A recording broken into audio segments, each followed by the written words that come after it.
Mars media நேயர்களுக்கும் அன்பர்களுக்கும் இந்த நாள் இனிய நாளாக அமைய எல்லாம் வல்ல இறைவனை பிரார்த்திக்கின்றோம். இந்த சேனல் உங்களுக்கு பிடிச்சிருந்தா மறக்காம சப்ஸ்கிரைப் பண்ணுங்க, ஷேர் பண்ணுங்க, லைக் பண்ணுங்க, கமெண்ட் பண்ணுங்க. ஓம் ஸ்ரீ குருப்யோ நமः. வக்ரதுண்ட மகாகாய சூரியகோடி சமப்பிரப நிர்விக்னம் குருமே தேவ சர்வகாரியேஷு சர்வதா. மாஸ் மீடியா நேயர்கள் எல்லாருக்கும் ஜோதிட குருஜியின் இனிய வணக்கங்கள், வாழ்த்துக்கள், ஆசீர்வாதங்கள்.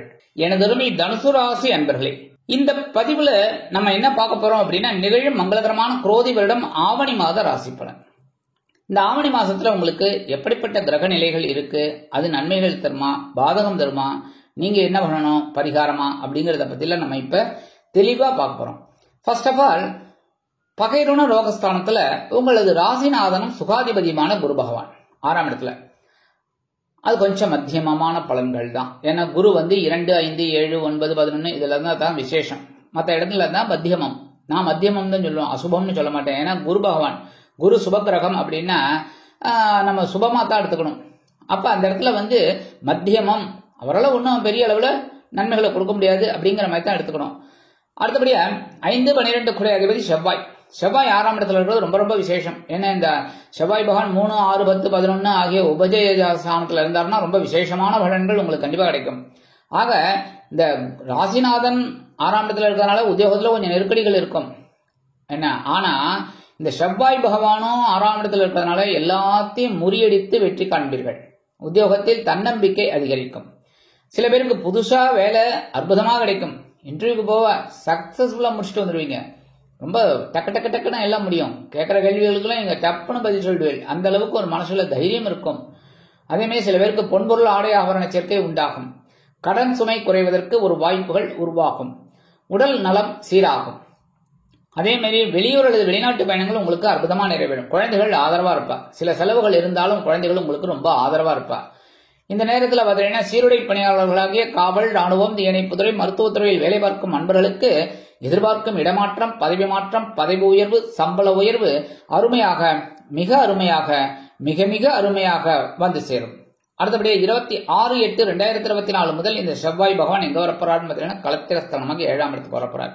7ஆம் இடம் அப்படிங்கிறது என்ன அப்படின்னா, இந்த வாழ்க்கை துணை, கூட்டாளிகள், இந்த விஷயத்துல எல்லாம் கவனமா இருக்கணும். ஏன்னா செவ்வாய் பகவான் கொஞ்சம் உஷ்ணமான கிரகம், அதனால இரத்தக்காரகன். அதனால சில பிரச்சனைகள் எழலாம். அதாவது வாழ்க்கை துணையோட உடல் ஆரோக்கியத்துல சில குழப்பங்கள் வரலாம். அதனால அவங்களோட உடல் ஆரோக்கியத்துல கவனம் எடுத்துக்கிறது நல்லது. அதே மாதிரி குழந்தைகளை உங்கள் மேற்பார்வையில் வைத்துக் கொள்வது உச்சிதம். நண்பர்களிடத்தில் அனாவசியமான தர்க்கம் வேண்டாம். அது பிரச்சனைகளை கொண்டு வந்து முடியும். சரியா? அதே மாதிரி உத்தியோகத்துல இருக்கிறவா அந்த சக நண்பர்கள் இருக்கா பாருங்க, உங்க கீழே வேலை பார்க்கறா பாருங்க, உங்க கூட உங்க கீழே வாழலாம், அவங்க கிட்ட எல்லாம் கொஞ்சம் அனாவசியமான அவங்க குடும்ப பிரச்சனை எல்லாம் பேசாம இருக்கிறது நல்லது. சப்போஸ் அவங்களே பேசினா கூட அதுக்கு நீங்க அட்வைஸ் பண்றது, இதெல்லாம் கொடுக்கறதெல்லாம் வேண்டாம். அப்படியே கம்முன்னு இருந்திருக்கோம். சரியா? அதே மாதிரி தொழில் வியாபாரத்துல இருக்கிறவா சக பணியாளர்கள் இருக்கா பாருங்க, அவளெல்லாம் கொஞ்சம் அனுசரிச்சு போறது நல்லது. அனாவசியமான பேச்சுக்கள், புரளி பேசுறது அதெல்லாம் வேண்டாம். அஷ்டமஸ்தானத்துல 7, 10 குடை அதிபதி புதன். 8ஆம் இடத்துல புதன் இருக்கிறது ரொம்ப விசேஷம். மறைவு அப்படின்னாலும் பரவாயில்லை, நல்லதுதான் கிடைக்கும். ஏன்னா சௌபாகியம் உண்டாகும். அதே மாதிரி லட்சுமி தரம் மேலோங்கும். சில பேருக்கு வருமானம் உண்டாகும். வாழ்க்கை துணை இந்த நேரத்துல உங்களுக்கு அனுகூலமாக இருப்பார்கள். தொழில் வியாபாரத்துல ஒரு திடீர் திருப்பங்கள்லாம் இருக்கும். அறிவுத்திறன் விருத்தியாகும். கல்வி பயிலும் மாணவ மாணவிகள் ஓரளவிற்கு கல்வியில முன்னேற்றம் அடைவார்கள். எழுத்து மற்றும் அச்சுத்துறையில் இருக்கும் நண்பர்களுக்கு புதிய வாய்ப்புகள் கிடைக்கலாம். உடல் நலம் அருமையாக இருக்கும். 31/8/2024 முதல் இந்த புத பகவான் எங்க வரப்போறான்னு பாத்தீங்கன்னா பாக்கியஸ்தானமாக 9ஆம் இடத்துக்கு வந்துடுறார். அற்புதமான பலன்கள் உங்களுக்கு கண்டிப்பா கிடைக்கும். ஏன்னா அங்க சூரிய பகவானோட இணைந்து புதாதித்ய யோகம் பெறுகிறார். அதனால உங்களுக்கு இந்த அறிவுங்கிறது கூடுதலாவே இருக்கும். சாதாரணமா தனுசு ராசி என்பர்கள் ரொம்ப அறிவாளிகள்.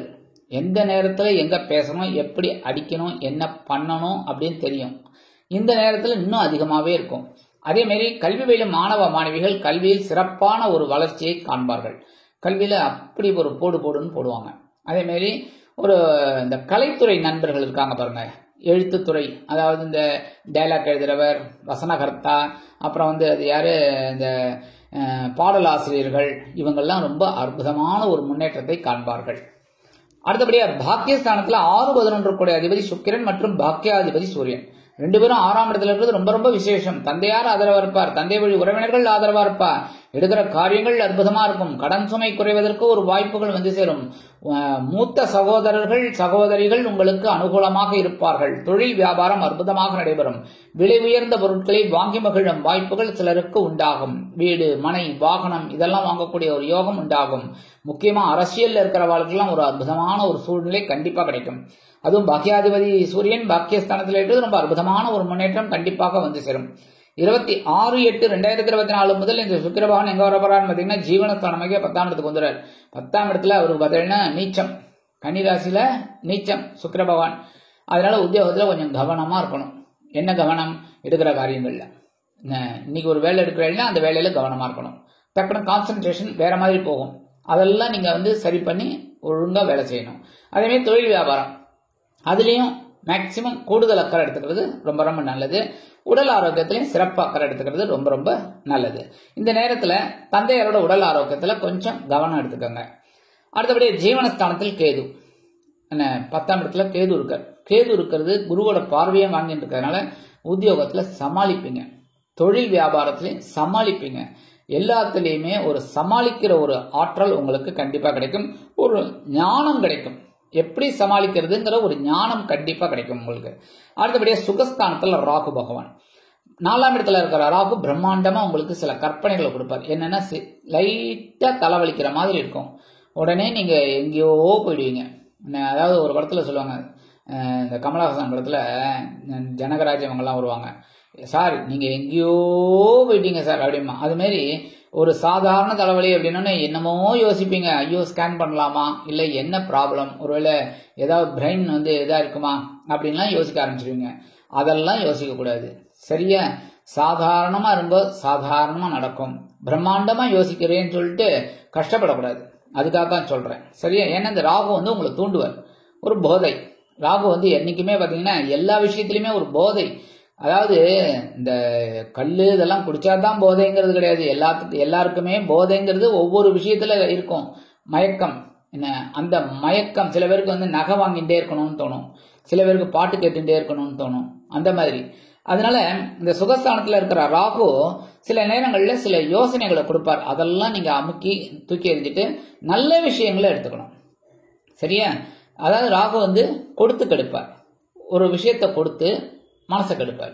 அந்த நேரத்தில் என்ன கொடுக்குறாரு அப்படிங்கிறத கரெக்டா கவனமா பார்த்து அதை உபயோகப்படுத்தி அதுல இருந்து நம்ம மீண்டு வந்து ஜெயிக்கணும். அப்ப ராகு பகவான் உங்களுக்கு அனுகூலம் தான் பண்ணுவார். சரியா? அந்த வகையில உங்களுக்கு வந்து சுகஸ்தானத்துல ராகு இருக்கிறதுனால இந்த வெளியிடங்கள்ல கொஞ்சம் உங்களுக்கு மதிப்பு மரியாதையும் குறைய மாதிரி இருக்கும். அதனால பேசுற வார்த்தையில கவனமா இருக்கணும். அதே மாதிரி உற்றார் உறவினர்கள்ட்ட தேவையில்லாத தர்க்கம் வேண்டாம். வெளியூர் அல்லது வெளிநாட்டு பயணங்கள் ஓரளவுக்கு உங்களுக்கு அனுகூலமா இருக்கும், அப்படின்னாலும் கொஞ்சம் கவனமா இருக்கிறது ரொம்ப ரொம்ப நல்லது. சரியா? ஆனா வெளியூர் அல்லது வெளிநாடு போய் படிக்கணும்னு நினைக்கிற குழந்தைகள், உத்தியோகம் பார்க்கணும்னு நினைக்கிற குழந்தைகள் தாராளமா துர்கை விநாயகரை வழிபாடு பண்ணிட்டு அற்புதமா முயற்சிகளை மேற்கொள்ளலாம், உங்களுக்கு சக்சஸ்ஃபுல்லா அமையும். சகாயஸ்தானத்துல சனீஸ்வர பகவான், 3ஆம் இடத்துல சனீஸ்வர பகவான் ரொம்ப ரொம்ப நல்லது. ஆனா வக்ரகதியில இருக்கார். அதனால எல்லா விஷயத்திலையும் தெளிவா முடிவெடுக்கணும், யோசிக்கணும். சரியா? ஒவ்வொரு விஷயத்திலையும் மனசுல தைரியம் குறையலாம். அதனால கொஞ்சம் எடுக்கிற காரியங்கள்ல கவனமா இருந்தாலே நல்லது. உடன்பிறப்புகளின் மூலம் சில குழப்பங்கள் வந்து நீங்கும். அதனால அதெல்லாம் கொஞ்சம் அனுசரிச்சு போறது ரொம்ப ரொம்ப நல்லதுங்க. சரி, பரிகாரமா என்ன பண்ணினா இந்த மாசம் கொஞ்சம் விசேஷமா இருக்கும் அப்படின்னு பார்த்தீங்கன்னா கண்டிப்பா சித்தர்கள் வழிபாடு பண்றது, குருமகான் வழிபாடு பண்றது ரொம்ப ரொம்ப விசேஷமான பலன்கள் உங்களுக்கு கண்டிப்பா கிடைக்கும். ஏன்னா உங்களோட ராசிநாதன் குருங்கிறதுனால வியாழக்கிழமைகளில் நெய் தீபம் ஏற்றுவது ரொம்ப நல்லது. நவகிரகங்களில் உள்ள குரு பகவானிற்கு அதெல்லாம் வந்து உங்களுக்கு ஒரு சிறப்பான பலன்களை கண்டிப்பா கொடுக்கும். இந்த சின்ன பரிகாரம் பண்ணினாலே ஆவணி மாதம் உங்களுக்கு அற்புதமான ஏற்றம் தரும், மாற்றம் தரும், இனிமைகளை அள்ளித்தரும் மாதமாக அமையும் என்று கூறி விடைபெறுகிறேன். நன்றி, வணக்கம். மீண்டும் ஒரு அருமையான பதிவில் நான் உங்களை மனமகிழ்ச்சியோடு சந்திக்கிறேன். வாழ்த்துக்கள். வாழ்க வளமுடன்.